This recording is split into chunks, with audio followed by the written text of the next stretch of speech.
Coach Fisher, welcome to the Basketball Podcast. Thanks, Chris, man. Great to be here, man. Thank you so much. Big fan.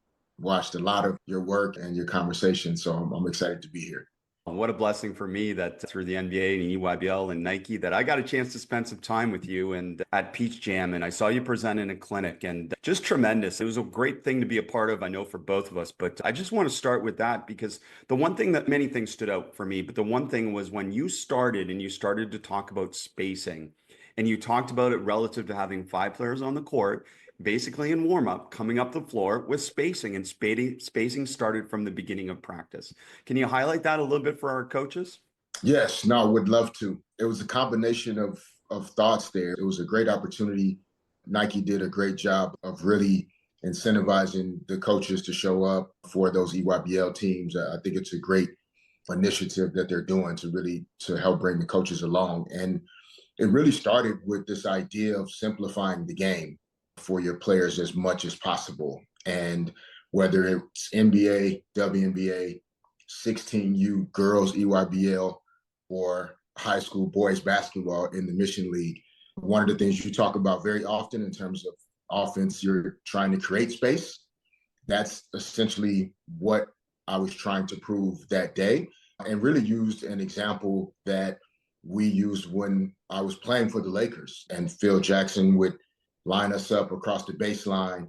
And part of our dynamic warm up and activation, it already was planting the seed of spacing and moving down the floor together as a group, as opposed to just one guy pushing the ball and the other guys are running down the court. Really cementing that idea that we go down the floor together as a group. I've had some coaches tell me that they've used it and they really like it because from the beginning of practice, when you're doing their dynamic or they're doing their ball handling or whatever they're doing at the beginning of practice, it's helping their players again connect back to this principle of play, which is space. I'm curious from you, from that clinic and some of the experiences you've had sharing the game over the last little while, what are some of the comments or common questions that coaches ask you? Because I said to you before you got on here, man, you've done it all in coaching and playing and everything else. So I'm curious what type of questions coaches ask you.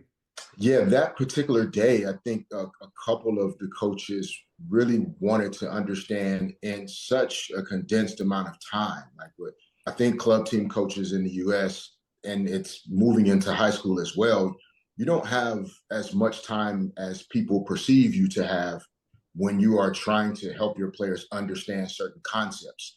And so a couple of the coaches really wanted to know in such little time, how can you help players to connect to these concepts of 4 out, 5 out spacing, moving down the floor together.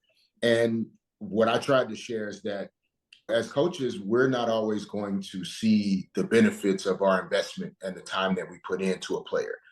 And so he or she, during their time with you, may not actually show a proficiency or a great understanding always of what you're trying to teach and share, but it's your job on their continuum at that time to try and plant those seeds and impart that information. It may be 5 years from now when it starts to click or make sense. And so I was just trying to help coaches understand it's not always for us to get the wins and for our job to look great, that they know everything we're sharing, but just try and do the best job you can to teach your players how to play and stay away as much as you can from creating automatons and robots out there on the floor, and try to give them a little bit more freedom. I imagine there's some good and there's some bads to all of your experiences for sure. But I'm guessing that point that you just made is a contrast between your pro experiences where it's basically we got to win right away. Whereas in the youth space, you can talk about a little bit more of a long-term development experience in play. And let's focus particularly on the youth to start with. Talk to me about some of the challenges that you've faced in terms of youth development.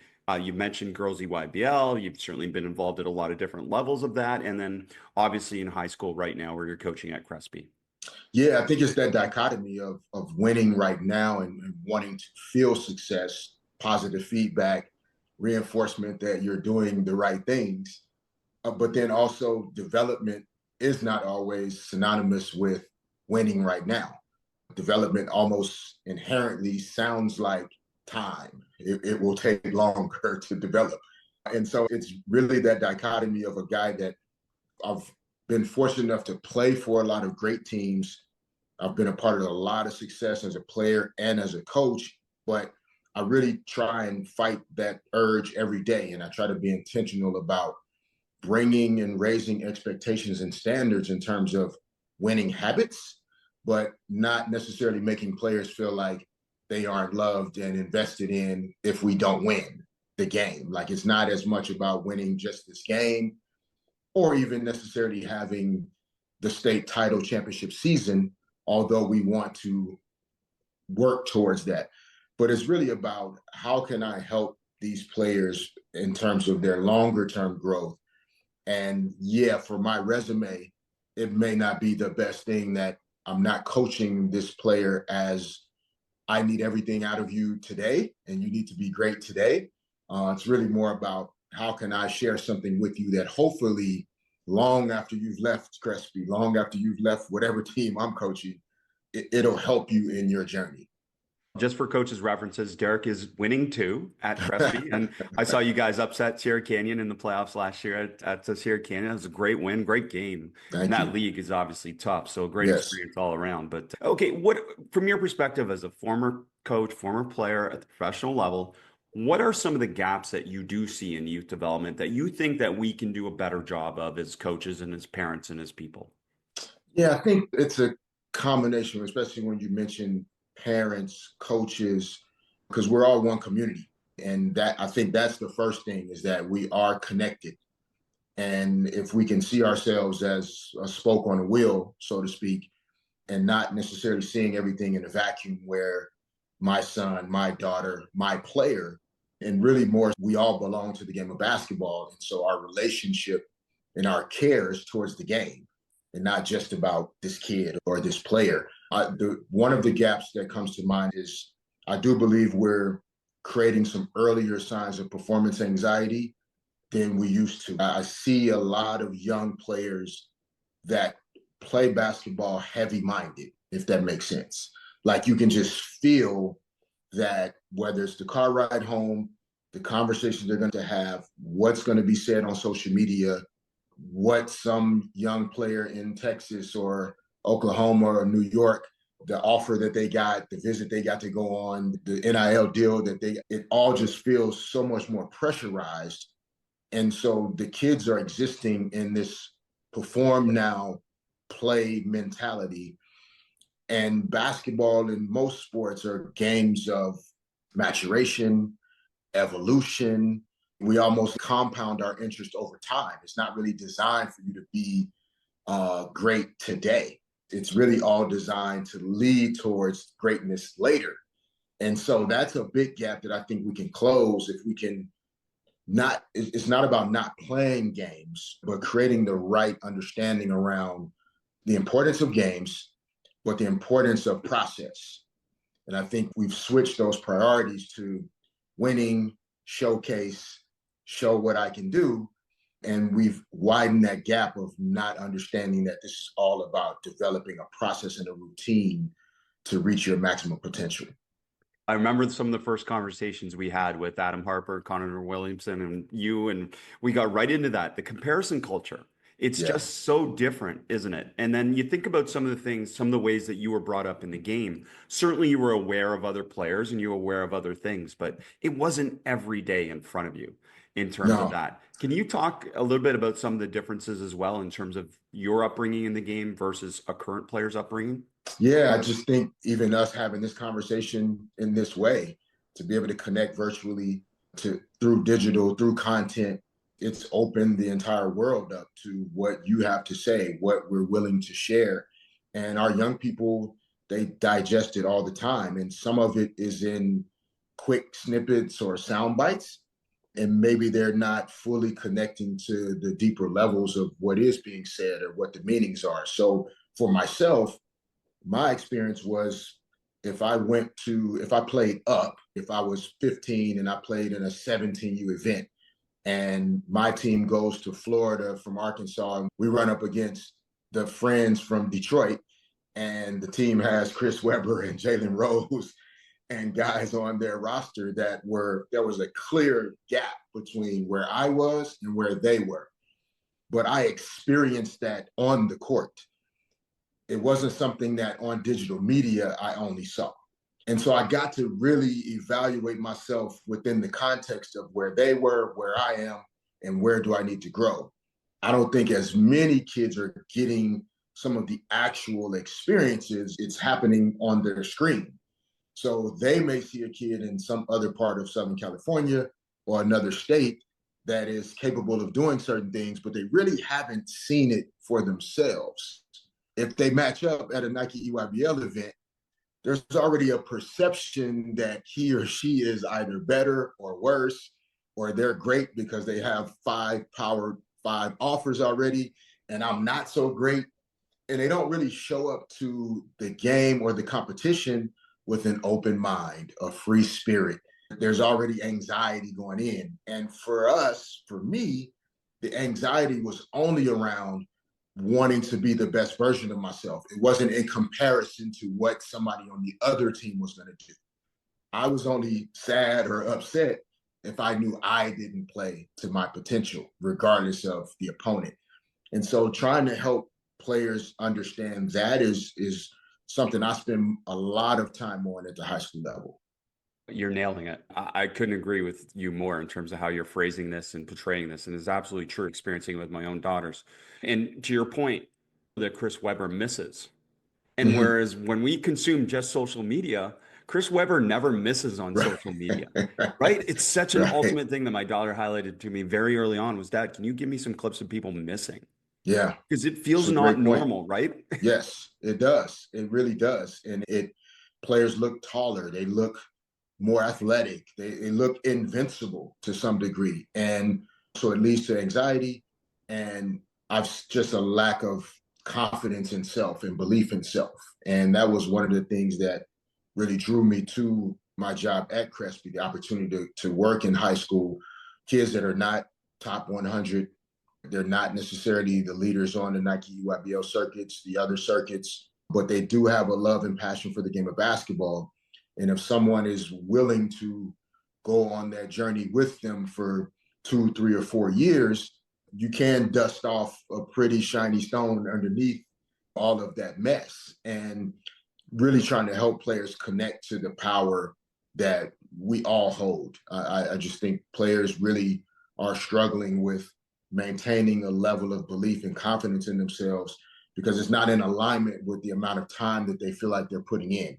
They really believe that they're taking private training, they're putting the work in, they're showing up early, they're staying late, they're playing in high school, they're playing club team, and for some reason, it still feels like a very disjointed growth process.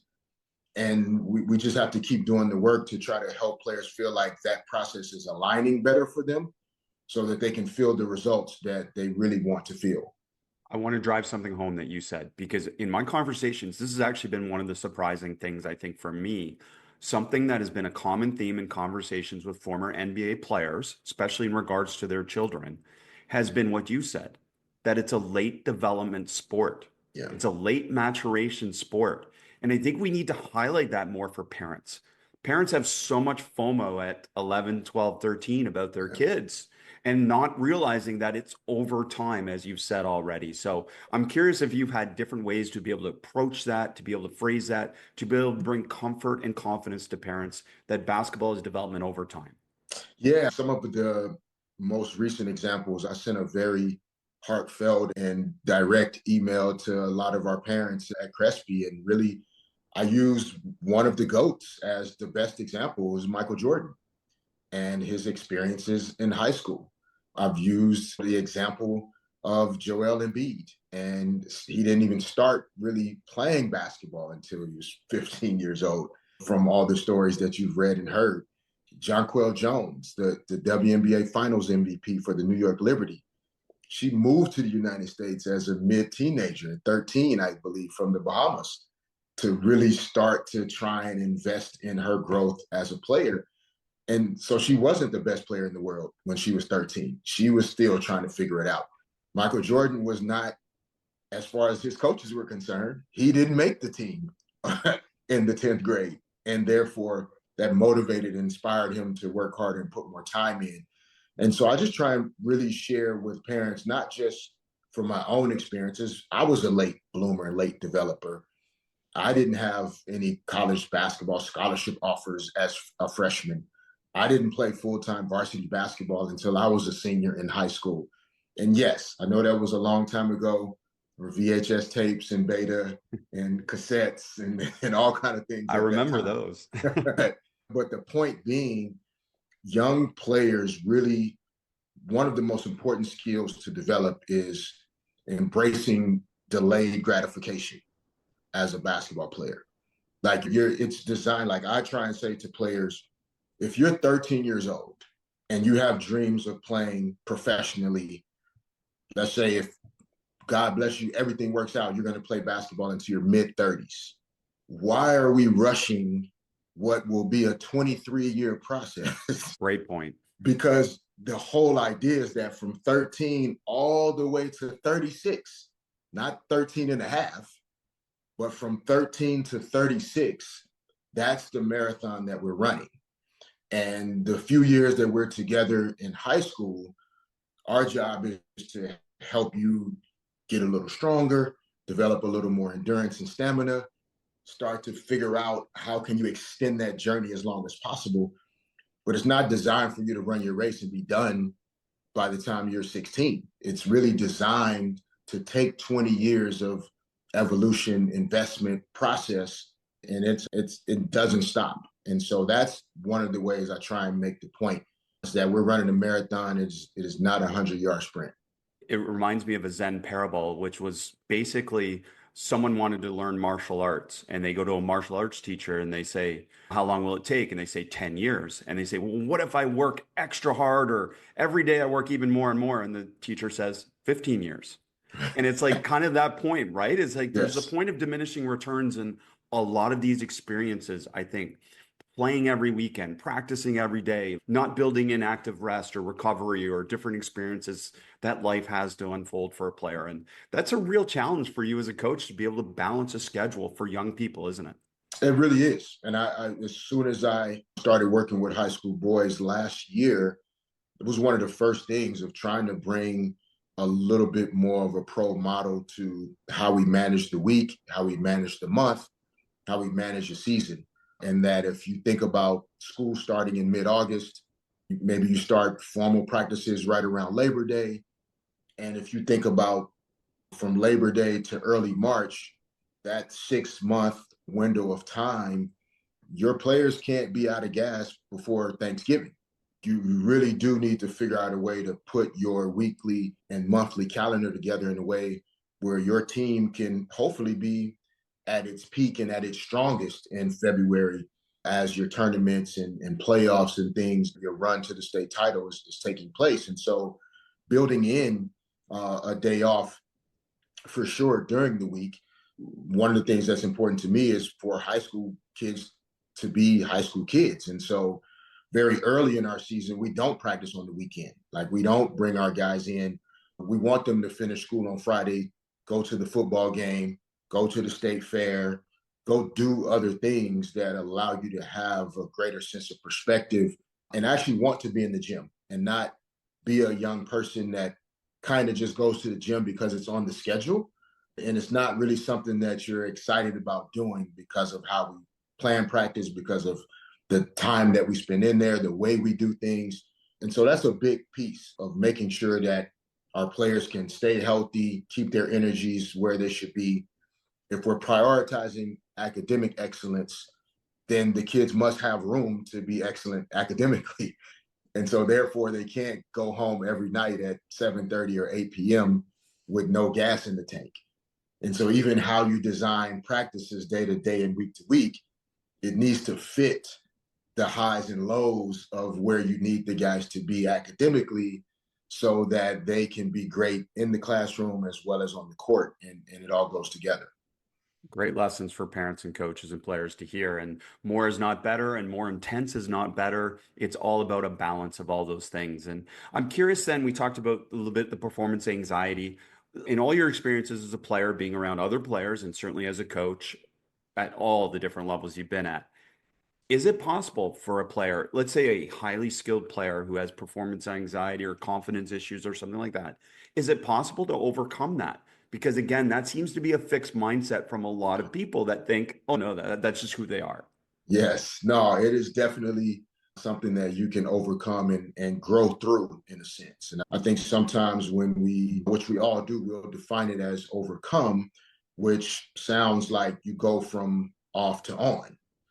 And in reality, it's something that you grow through, which kind of symbolizes it's an ongoing process. It never really stops. Kobe talked about fear, right? If you want to put that in the same box as performance anxiety, it wasn't that fear didn't exist. And you can find content and comments where he talked about it's not that he didn't have fear or at times maybe struggling with confidence or trust that things would work out, but he found ways to work through that. And oftentimes for athletes, that growing through that comes from the work and continuing to find ways to be purposeful and intentional in the time that you're spending, whether it's in the gym, whether it's finding hacks for how you study basketball, what type of video are you watching, what are you watching when you do watch it, is it just your game, are you watching how you fit within the team concept so that your basketball understanding in theory can increase? So those are all things that kind of tie into growing through that performance anxiety. And some of that is also part of that delayed gratification piece as well. Is that just like a young man in life or a young girl in life, you weren't designed to have all of your problems figured out by 16, right? Some of us at 50 are still figuring out how to do certain things and how to be at our best. And so that performance anxiety piece is a lifetime journey, and it'll look different at 15, 21, 28, 35, because there'll be different reasons why you're anxious.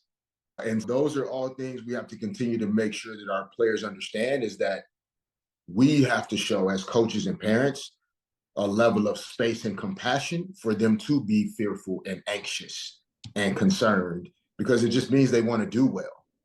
And so we don't want to create young people that are afraid to be afraid. Let's have conversation. Let's talk about it. Let's ask, what are they thinking about? Some players are fearful because we don't realize the conversations that we're having with our young players and people. They don't want to disappoint mom and dad. And so that's something that coaches are always battling, is you can't outcoach home, right? So you're constantly trying to figure out, how can I help this young girl, this young boy navigate all the things that they're managing and navigating? Because yes, I want them to do what I'm asking them to do, but I need to understand his or her life at home, what kind of expectations mom and dad are placing on this young person, so that I can be a partner in that player's journey and how to navigate some of that anxiety around mom and dad's expectations at home as well. I love that. I love that phrasing, just a partner too. It is an active partnership between all Yeah. parties involved.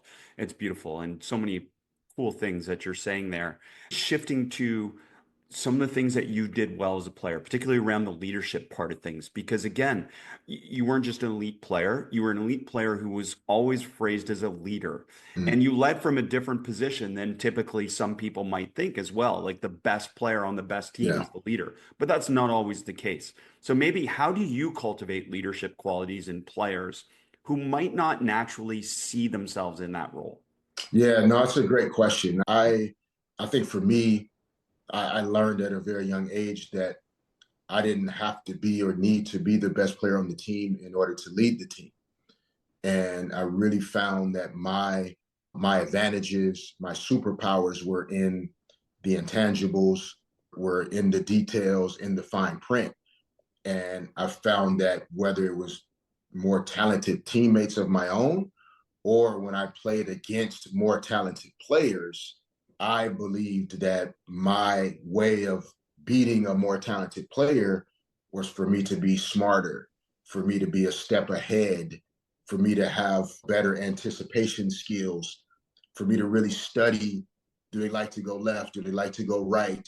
Are they good at moving laterally on defense? How can I attack and take advantage of them? And so those are the things that kind of help form some of those early leadership thoughts, because I became a guy that almost always led by example. And so in every drill, in every practice, in every activity, I always wanted to technically get it right.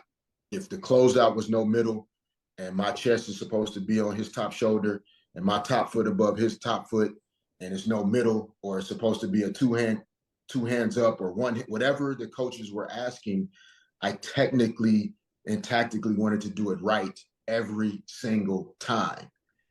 And then that is what allowed me to confidently hold my teammates accountable and ask them to do it just as good as I was doing it, because I felt as though I was doing it exactly the way it was supposed to be done. And so in helping players develop their leadership qualities, leaders are all built differently. We're all running our own races. Our paths are different. Kobe Bryant, Shaquille O'Neal, Russell Westbrook, Kevin Durant, like all these guys were leaders in their different ways, and it didn't all look the same. Kobe's leadership oftentimes was in his performance, it was in his work ethic, it was in his mindset. He didn't always have to say it. That's where I came in. That's where other teammates came in to help lead from those perspectives. And so trying to share with players and young players that everybody can have leadership qualities. We all should be taking 100% ownership of what is happening with our team.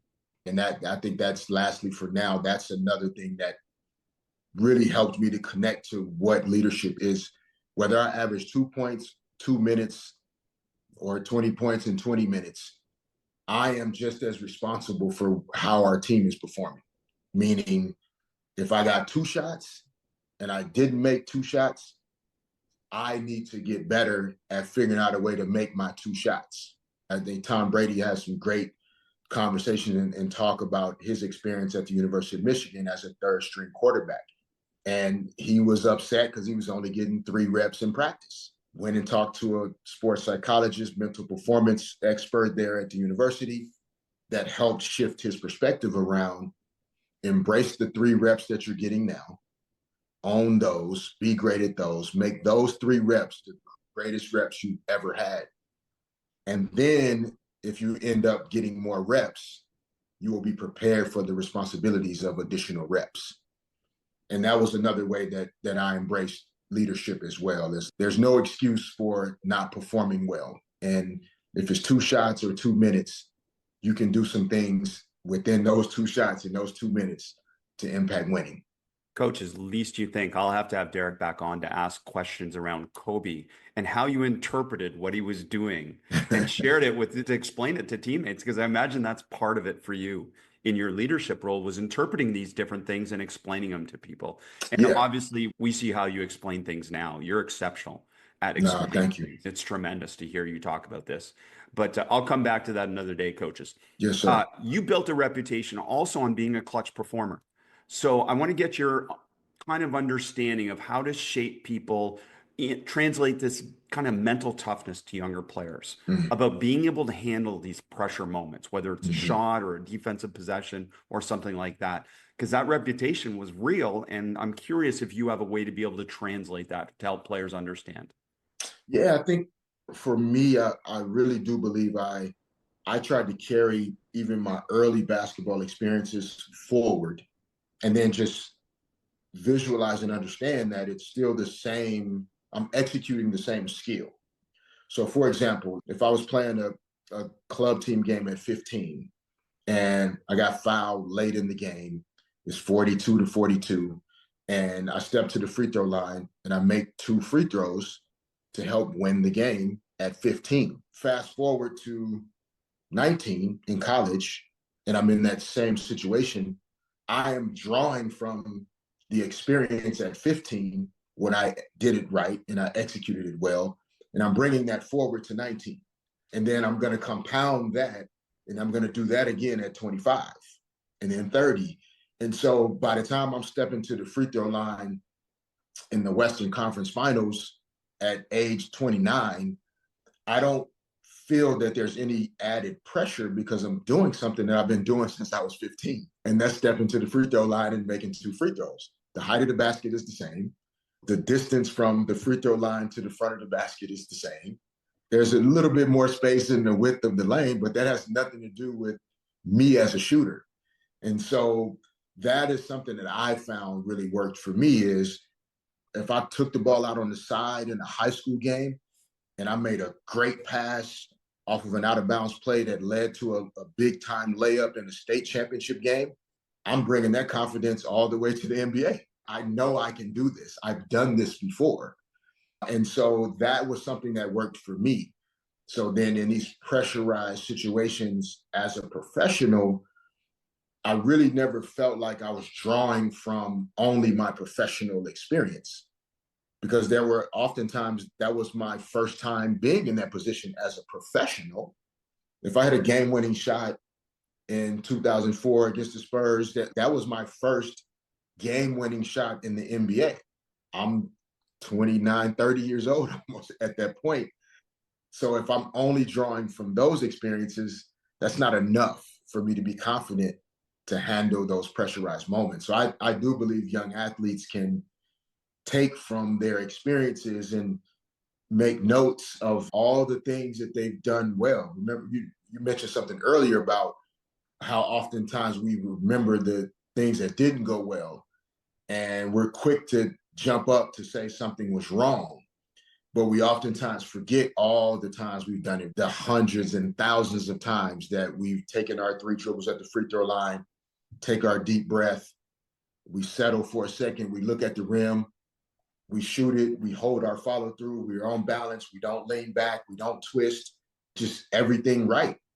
We do that millions of times. And then we allow our brain to convince us that somehow this free throw situation is different.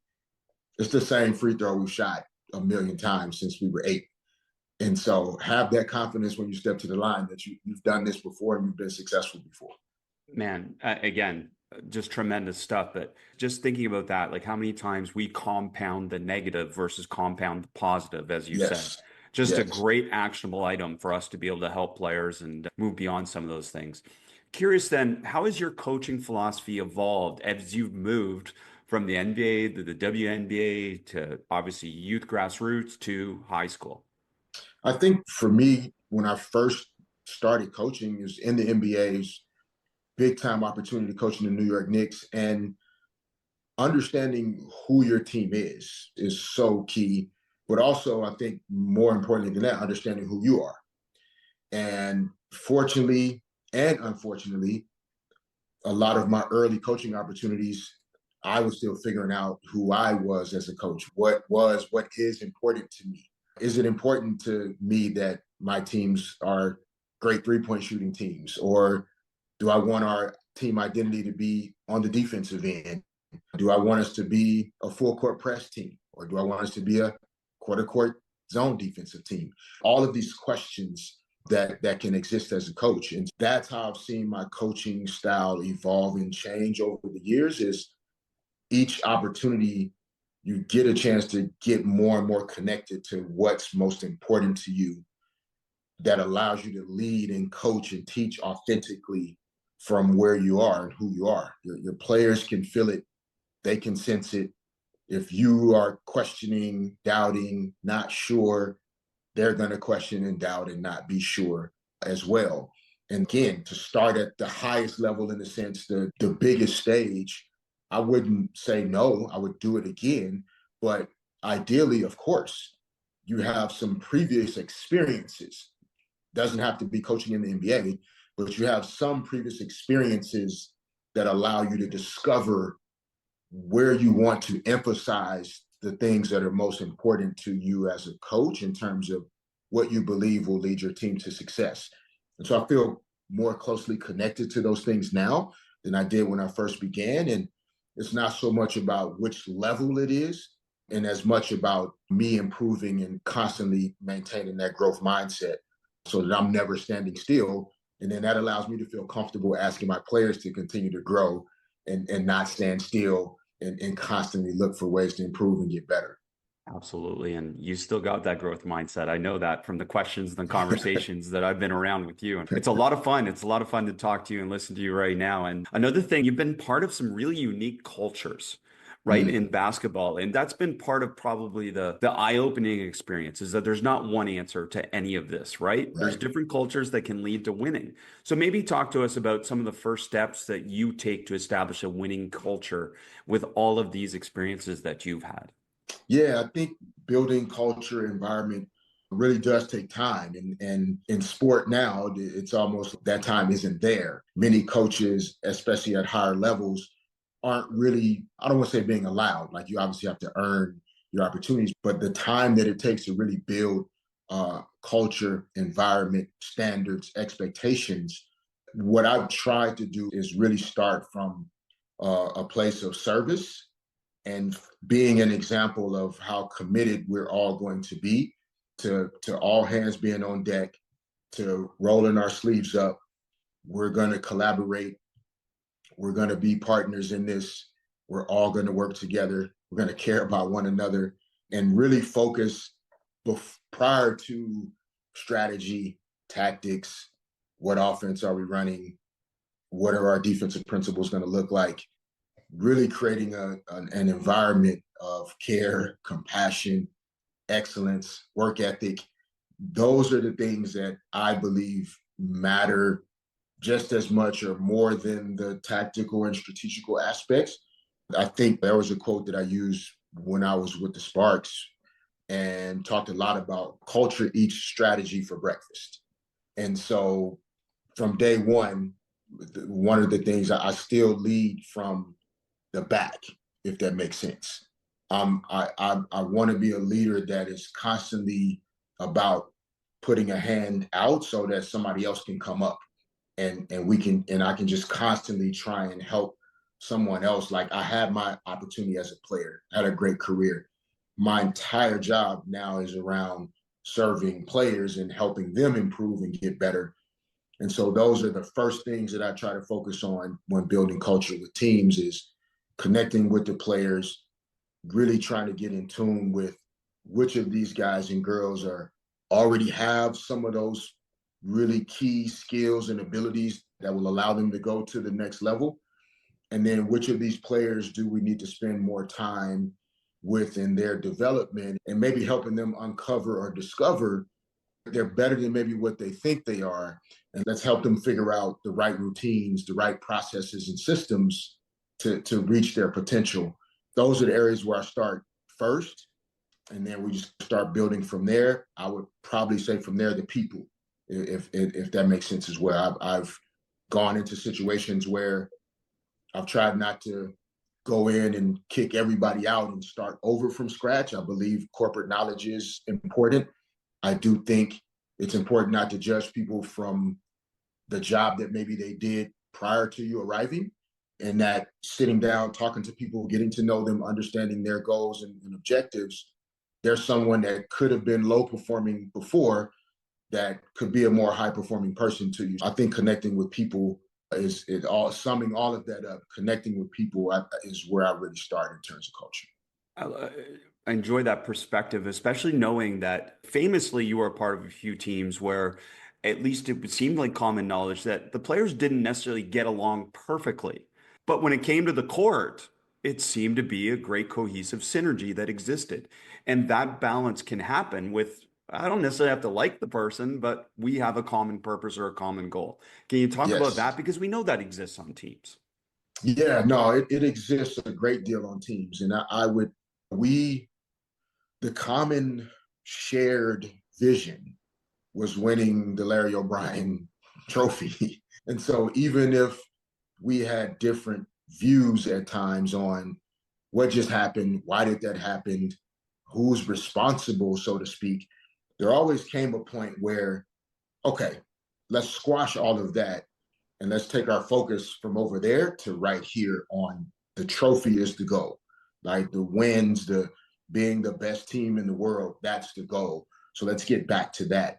I do believe in particular for younger teams at the youth level, even in college. And I think when you listen to the Oklahoma City Thunder roster of players today, I do believe teams need a level of closeness and camaraderie and chemistry and trust almost as much off the court as they do on the court in order for the team to really play at their best level. It may not always be aligned in that way 365 days a year, but I do believe players are more intentional about a true brotherhood and community off the court that then almost aids better play on the court.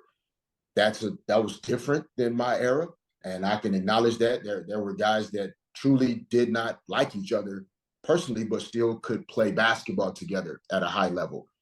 That's a little different now, so it puts a lot more onus on coaches.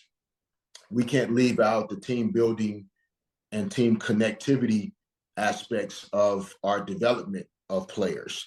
That's something that is really important. And it sounds cliche, but getting players out of the gym and finding ways to help them build true respect for one another, allowing them to understand each other beyond just whether or not somebody caught their pass, right? But who is my teammate? Where is she from? What has she gone through in life? What is she thankful and grateful for that maybe would help me have a better perspective on gratitude? And things that really bring players more connected so that we don't believe as coaches that our yelling and screaming is what is going to help our defensive team be more connected, right? Some of it is just truly the players being more connected that will allow your strategy to be more effective. It's fascinating. And like I look at the list of the coaches that you played for in your NBA career, and man, has anyone played for more Hall of Fame coaches? And it's incredible, really, if you look at the list, like Phil Jackson, I believe Don Nelson, Jerry Sloan, Rick Carlisle will be like Yeah. just amazing list. I'm sure I'm missing some, but can you share some of the takeaways from those experiences of playing for some of these coaches that have Yeah. helped shape your coaching career? Yeah. I think seeing to the point you made a little earlier, how success can come in different packages and different shapes and different voices. And the men that you named there, you can add Scott Brooks, who's an assistant coach with the Lakers now, playing for Scott in OKC, and how he carries himself and managed personalities and built relationships with players, to Jerry Sloan, who was almost like, for me at that time, having played in the triangle offense for so long, and then going to Golden State for a couple of years. Mike Montgomery, who's our coach there, who's, to be honest, a Hall of Fame collegiate basketball coach. Stanford Um, days, yeah. yeah, like where we didn't have as structured of a system of offense, and learning that there can be more individuality within offense and you can still find some success. But then back into Jerry Sloan's 1-4 kind of UCLA, more structured, very structured way of running lanes, wing runners, corners, guys are crossing underneath, and then back to LA and back into the triangle, then to OKC, where it was more pick and roll and isolation for Kevin Durant. So seeing all of these different things, I think it allowed me to just appreciate one of the things that coaches have said for many years is that it's what you feel is most important is what you need to try and really lean into as a coach. And if you love the principles of the Princeton offense or the triangle offense, or you're a spread pick and roll coach, you just love pick and roll, you love DHOs, you love continuity offense, you love circle motion, like your players are going to feel that passion. And yes, be willing to adjust from time to time based on your personnel, what the needs are. But learning from all of those guys, it helped me understand there's not just one way to play basketball. And it's really so important for you to understand who you are as a coach, what's important to you, and then also really understanding your players' strengths and weaknesses. And I think now today, even more than those coaches, what your players will enjoy playing in, I think is an important aspect. I do think as coaches, we need to have a willingness to say, I love flex offense. I really do. But my players don't have that passion and creativity and ingenuity that comes from good conceptual offense. There are great concepts in flex, but is there a way for us to play offense that allows our players to feel more free in their thinking, more free in their decision making and playmaking? And that's just something we have to be willing to do. And all of those coaches have certain aspects of that. Even with Phil, within the triangle, there were different levers that he would pull based on the team, based on the needs. He could always pull different levers within that structured offense to find a way. And so I try and hold on to those things now as a young coach. Offense is about the players. You just said that. Their enjoyment matters in this process, and that's tremendous. You mentioned Jerry Sloan and the structure of that. But one thing that stands out, and I'd like you to talk about this, because some coaches, again, they value structure. That's cool. But what stands out to me is that you as players had covered solutions. You had counters, right? And I Yes. imagine once you learned the structure, the beauty of that offense was not the structure. The beauty was that you had a solution to whatever the defense did. Can you talk about that aspect of that type of offense? Yes. No, it's a great question because I think that's where the playing games and tournaments every weekend for our young players, especially the patience that it requires to really build a structured offense that over time, the freedom and the creativity and the counters do exist. There's a great deal of freedom within that discipline of having a structured offensive system, but it takes time. And Jerry Sloan, Phil Jackson, great coaches, and Pete Carril, who Tex Winter, guys that pioneered great offense, like decades of evolution within those systems, decades of counters and different ways of attacking the defense. And if it's a Chris Webber team in Sacramento running the Princeton offense, that's a different team than actually Princeton, right? Running the triple post offense with Shaquille O'Neal in the middle looks a little different if Pau Gasol is in the middle. And that's all based on the players. But the counters, oftentimes within structured offense, it feels like the other team knows what's coming. And so there's a tendency to not want to be predictable. And in reality, when you think about football, they literally line people up in a way to trick you into thinking that you're predicting what's about to happen. And then they counter or they audible or they make an adjustment, but they still line up the defense in a particular formation to tilt the defense in the direction that they need them to be in order to attack them elsewhere. And that's where sometimes the beauty of having a more structured offensive system, even though it's not as popular always, because there's a lot of structure in 5-out. People don't think so, but there is a lot of structure and principles within 5-out. But it allows you almost to set the defense like a chess table, and then you move the pieces around and manipulate and stress the defense in different ways. But if you never stop the defense in a sense or align them in a particular structure, you don't oftentimes get a chance to read where they can be attacked because there's just constant motion without stopping and reading. And sometimes that structured offense gives you a little more time to read the defense and then attack them where they're most vulnerable. Did Phil or Jerry like to teach those covered solutions, those counters? Did you do it within practice? Was it 5-on-5? Was it some type of small-sided game, some type of breakdown? How was it actually taught? Yeah, a lot of it for me as a player, a lot of things were introduced as the whole part method. And so early in training camp, the kind of the picture of this is what this looks like when you put it all together. And then now we're going to break this down and show you the parts. And let's show you the wing entry. Let's show you the footwork, how we want you to catch the ball with your back to the basket on 2 feet so that you can choose either pivot foot based on how the defense is playing you. Let us show you how we want you to come off of this UCLA screen or how we want you to defend UCLA screen in action. So it was introduced as a whole. And then over time, and obviously in the NBA, the seasons are so long, and we practiced a lot more during my playing career than the teams do now, just due to the way the game has changed. And then we would just practice all season long, breaking down the parts of the whole. But those coaches had a sense of patience early where they knew we were working towards being great at the whole, but they were willing to allow some struggles in the parts along the way, because it was almost like they knew that a humble servant is the best servant in a sense, right? And so as coaches, they oftentimes knew they needed our attention in order for us to continue to be willing to listen and grow. And so by allowing us to struggle and figure some things out on our own along the way, and not necessarily provide coverage solutions always or provide the answers, it forced us to try and work together to solve problems. And then maybe they would come along with it. Okay, I've seen them struggle long enough with this. Now let me introduce a coverage solution that they're farther along than they would be had I introduced this solution 2 weeks ago.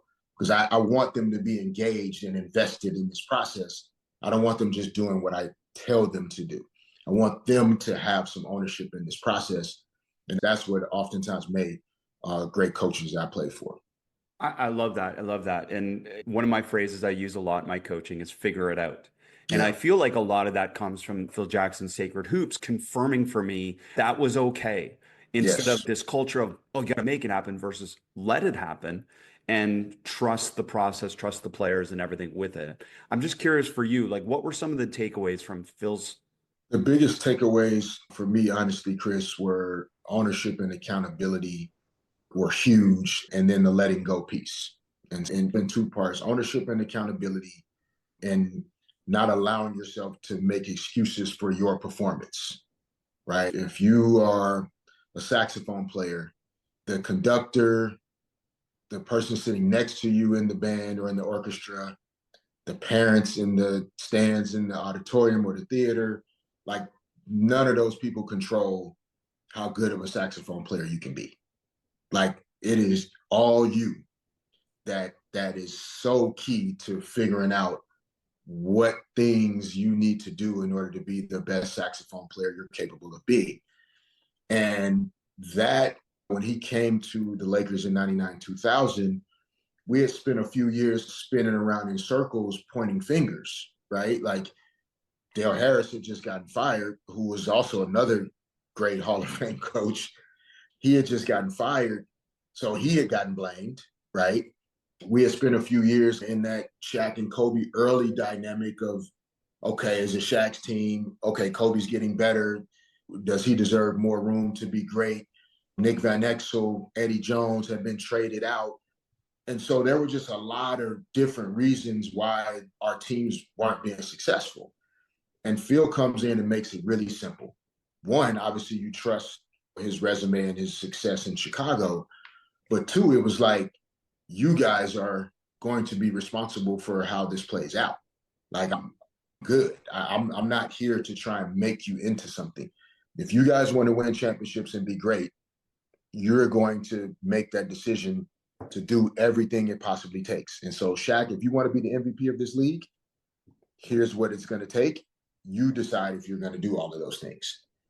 And that helped me shift immediately from being a guy that was always searching for external reasons why things were happening and becoming laser focused on internal. How do I continue to improve? I had read Sacred Hoops and Values of the Game before I played for Phil. And so that was where my brain was at that time. And then he comes in and all of those things clicked for me. And so it helped me to take a jump. And then the letting go part, super quick, for a smaller guy whose superpower was outworking people. Sometimes when we're sending that message that work harder, we do have a lot of players that are trying really hard to make things happen, because that's what all the messaging says. More hours, more work. You're not grinding enough. You're not putting it. And so then when they go out on the court, they're emulating, in a sense, what looks and feels go hard. And sometimes the best thing you can do is to let go and allow the double gap to open up. Don't try to drive and create the double gap, right? Run down the floor and sprint to the corner, and don't run towards the ball. You're trying to make it happen by running to the ball. when if you just let go and run to the corner and create space offensively, you will allow the magic to happen. And so that letting go piece was also something that Phil really helped me to connect to is you can't always run that big head through a brick wall. Sometimes just take a step back, let go, allow things to grow and evolve, and you'd be surprised at what shows up for you. It's beautiful, like how you explain that. It's just, we all need to hear that so often because unfortunately, what's still pervasive in our basketball coaching society and playing society is that grinding mentality, isn't it? Yeah. Hashtag grinding. There's probably nothing that frustrates me more because if you don't do your workout at 4 a.m., it still counts at 7 p.m., doesn't it? Right. Like it still Right. counts. Yes. But it's Yes. just, there's different ways to do it. And through your whole career, you've seen different ways to do it. Yes. Seeing different ways to do it. Corliss Williamson is a really close friend of mine. We grew up together in Arkansas. He's an assistant coach with the Minnesota Timberwolves right now. And we played club team basketball together. And he was similar to the size he is now. He was that size at 12. And so I had early experiences of playing with someone like Shaq, so to speak, right? Like the biggest, strongest, most dominant guy on the court. And we would go to tournaments out of town at times. And my dad was one of the coaches on the team, and my best friend's dad was the other coach. And sometimes we would go to breakfast as a team. But because Corliss was literally growing out of his shoes every 20 minutes, they made a decision that there were certain mornings where it was better to allow him to sleep past 7 as opposed to force him to wake up, because that led to poor performance, lack of focus, other things. Initially, it looks like, why are they allowing that guy to do something different than everybody else? But it was literally a Phil Jackson professional coach approach to team, is that every player is different and that you're not all going to be treated the same every time. And as much as it is about team, sometimes team is about what's best for the individual. And so learning that at an early age, when I got to the NBA and I got a chance to see, yeah, the rules are different for Shaq or Kobe or Kevin Durant or Pau Gasol or whatever all-stars up. Like, yeah, it's different, but that has no impact on how you bring your best self to work every day. And so a lot of those early lessons, it really helped shape my mind on how you coach, how you lead, how you must allow space for case by case decisions and player by player decisions.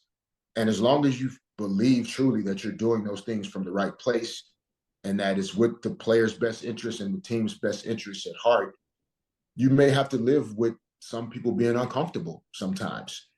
And you have to stand on the fact that you truly believe you're doing the right things and you're handling it the right way, and you try and communicate it to the best of your ability. Derek, this has been tremendous. Coaches, players, parents, you've hit it all. You've said it in such a beautiful way for people to be able to understand. And I'm just so grateful for you to be able to share like this so openly. I think this is going to make a huge impact on so many people. So thank you for sharing with us. No, thank you, Chris, man. What you've done and mean to the community and the game is so special. And like I said, I'm grateful to be able to be on this platform. I love this game. It's done so much for me. And at this point, it's all about sharing and giving as much as I can away so that long after I'm gone and everybody's still growing this game, man, that they have as much information as they can get.